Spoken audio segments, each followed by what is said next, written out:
የዓለም የነዳጅ መስመር እጣ ፋንታ በታገተባት የጦርነት የሰላም ጉዳይ በሰከንዶች ልዩነት በሚወሰንበት በዚሁ ሰዓታት መላው ዓለም ወደ ሆርሙዝ ቀውስና ወደ ስዊዘርላንድ ተራሮች እያየ ነው።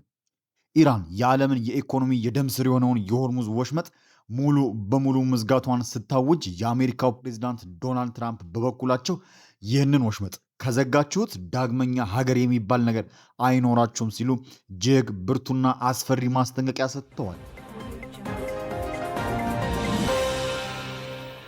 ሰላም ጤና ይስጥልን ውድ የብስራት ሚዲያ ቻናል ቤተሰቦች፣ በዛሬው እጅግ ወቅታዊና አንገብጋቢ ዘገባችን በአሜሪካ በኢራን በእስራኤልና በሊባኖስ እንዲሁም በዓለም አቀፍ ሆርሙዝ ወሽመጥ ዙሪያ የተከሰቱትን እጅግ አስደንጋጭና ፈጣን ዲፕሎማሲያዊና ወታደራዊ ጥረቶችን እንመለከታለን።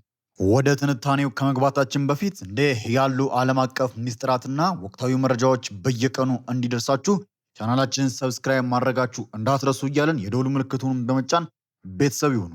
ጉዳዩን በቀጥታ ካለፉት ጥቂት ቀናት አስገራሚ ክስተቶች እንጀምር። አሜሪካና ኢራን የተፈራረሙትን የተኩስ አቁምና የዲፕሎማሲያዊ መግባቢያ ሰነድ ተከትሎ በስዊዘርላንድ የተራራማዋ በርገንስቶክ ከተማ ከፍተኛ የሰላም ንግግር ለማድረግ ቀጠሮ ይዘው ነበር። የአሜሪካው ምክትል ፕሬዚዳንት ጄዲ ቫንስ፣ የፕሬዚዳንቱ ልዩ መልእክተኛ ስቲቭ ዊትኮቭ እና ጃሬድ ኩሽነር የተካተቱበት የዋሽንግተን ልዑክ አስቀድሞ ስዊዘርላንድ ገብቷል። በኢራን በኩል ደግሞ ከፍተኛ ተደራዳሪ መሐመድ ባጋር ቃሊባፍ እና የውጭ ጉዳይ ሚኒስትሩ አባስ አራቅቺ የተመራው ልዑክ ወደ ስፍራው አቅንቷል። ነገር ግን በስፍራው የተከሰቱት ክስተቶች የሁለቱን ሀገራት ጥልቅ አለመተማመን በጉልህ እያሳዩ ነበሩ። ከስፍራው በወጡ ዘገባዎች መሰረት የኢራን ተወካዮች ከአሜሪካ ዲፕሎማቶች ጋር በጋራ የፎቶግራፍ መርሃ ግብር ላይ ለመገኘት ፈቃደኛ ሳይሆኑ ቀርተዋል። ይህም ብቻ ሳይሆን ንግግሩ ሊጀመር ሲል የኢራን ተደራዳሪዎች በሊባኖስ ውስጥ የተከሰተውን ግጭት በመቃወም የውይይት አዳራሹን ለቀው መውጣታቸውንና ንግግሩ መስተጓጎሉ ተዘግቧል።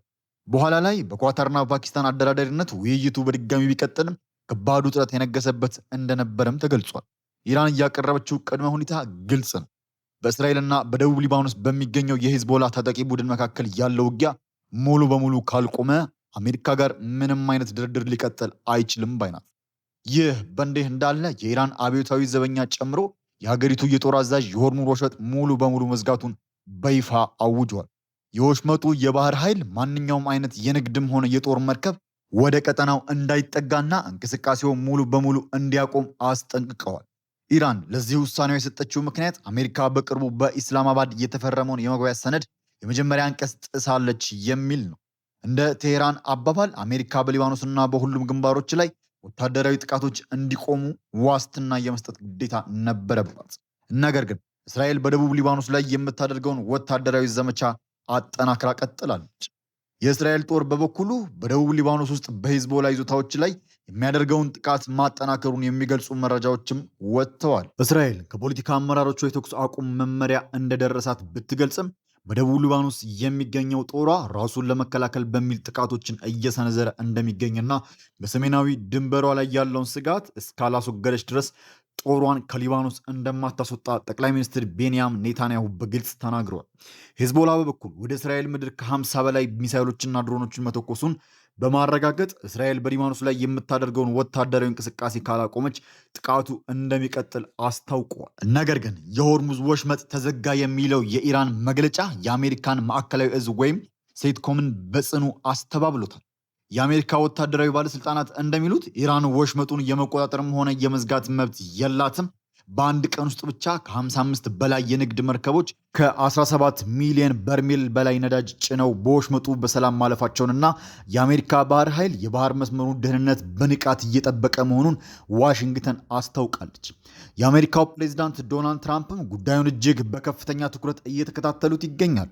ትራምፕ በሰጡት መግለጫ ኢራን የሆርሙዝ ወሽመጥን ለመዝጋት የምታደርገውን ሙከራ ካላቆመች አሜሪካ በኃይሉ ወሽመጡን ልትቆጣጠር እንደምትችልና ለሚያልፍ መርከብም የጥበቃ አገልግሎት ክፍያ ወይም ታሪፍ ልታስከፍል እንደምትችል ዝተዋል።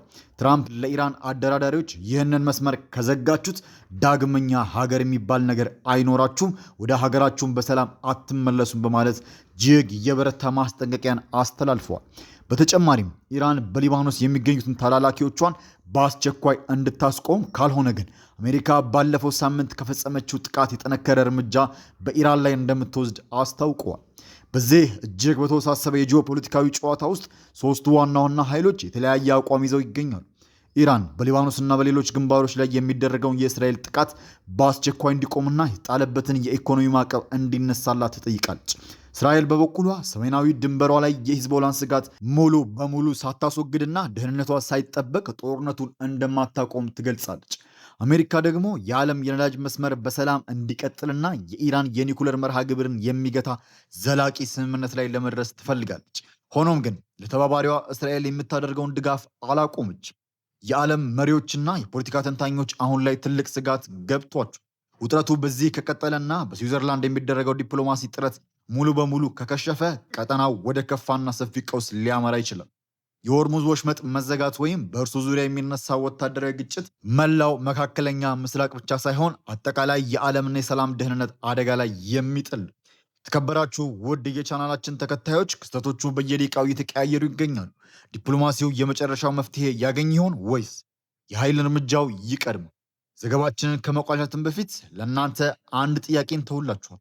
አሁን ባለው ተጨባጭ ሁኔታ ቀጠናው ወደ ሰፊና ወደማይመለስ ታላቅ ጦርነት እያመራ ነው ወይስ አሁንም ቢሆን ለዲፕሎማሲ መፍትሄ የሚሆን የተስፋ ጭላንጭል አለ ትላላችሁ? የእናንተን ሀሳብና አስተያየት ከታች ባለው በኮሜንት መስጫ ሳጥን ላይ እንድታሰፍሩልን እንጋብዛለን። መረጃውን ከወደዳችሁት ላይክ በማድረግ እንዲሁም ሌሎች እንዲደርስ ሼር ማድረጋችሁን አትርሱ እያልን በሚቀጥሉት ወቅታዊ መረጃ እስከምንገናኝ ሰላም ቆዩልን። ሰላም ለዓለም ይሁን።